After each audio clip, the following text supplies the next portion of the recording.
Alright, this was actually the best episode of Kingdom Season 6 so far. Today we witnessed the greatest improv performance of all time and the start of Moten's meteoric rise to glory. A man with as much drip as he has aura.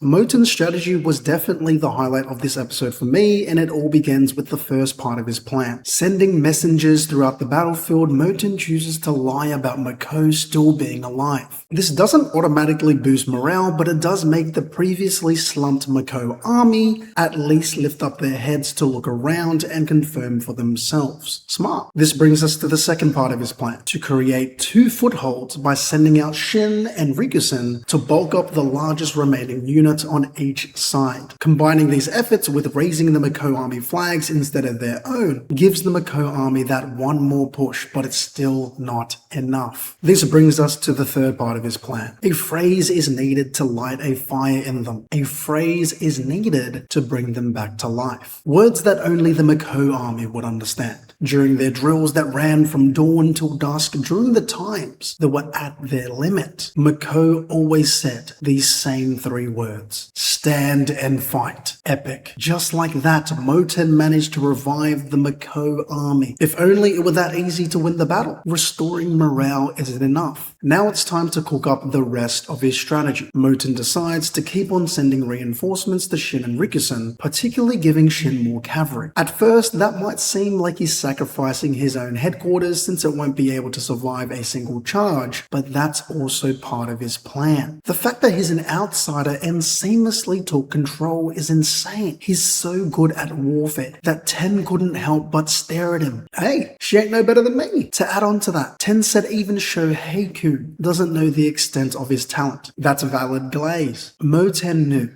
that Bate wouldn't go after a supposedly hopeless HQ without its general, that it would be more appealing to go after the dominating Heishin unit. With Bate now on their tail and Moten having prepared for this by giving them more cavalry, the Heishin unit successfully lured them away from the main battlefield. I'll be honest, Kyokai needed to be here to make sure they weren't caught. Still, this brings us to the final part of Moten's strategy. Using the bulk of the cavalry that he hid in the forest to the left, he reinforced Hyou. And now we know Moten's aim all along, to revive at least the left half of the Mako army. It's not possible to save everybody, so it's genius. Very quick side note, we were blessed with a glimpse at Yotanwa's battlefield. Just when we thought it'd be another classic Figo King and Yotanwa mess around, she wasn't having it. It was a beautifully done scene, or rather, she's beautiful.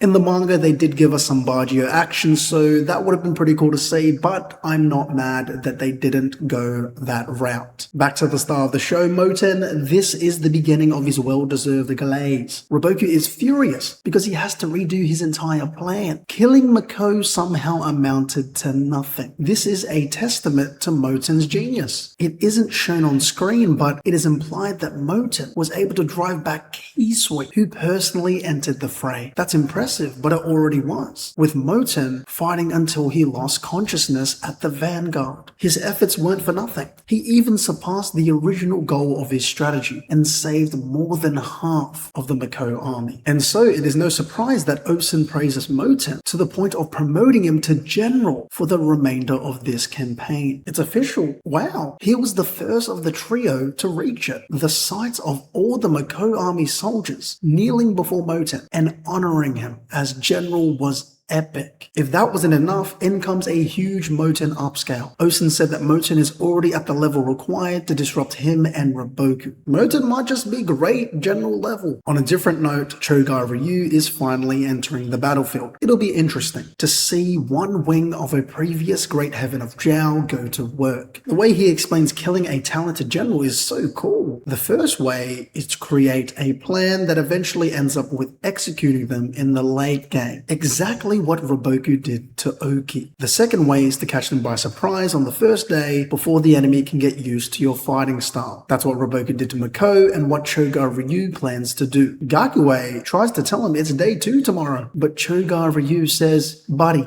for me it's day 1. That's true. Super badass. No one knows what he's capable of. I can't wait for the season finale. I give this episode a 10 out of 10. If you made it to the end, thank you for tuning in. Let me know what you guys thought of this week's episode episode in the comment section below. Also, it would mean a lot to me if you guys left a like, share this video with a friend, and subscribe for more Kingdom videos like this.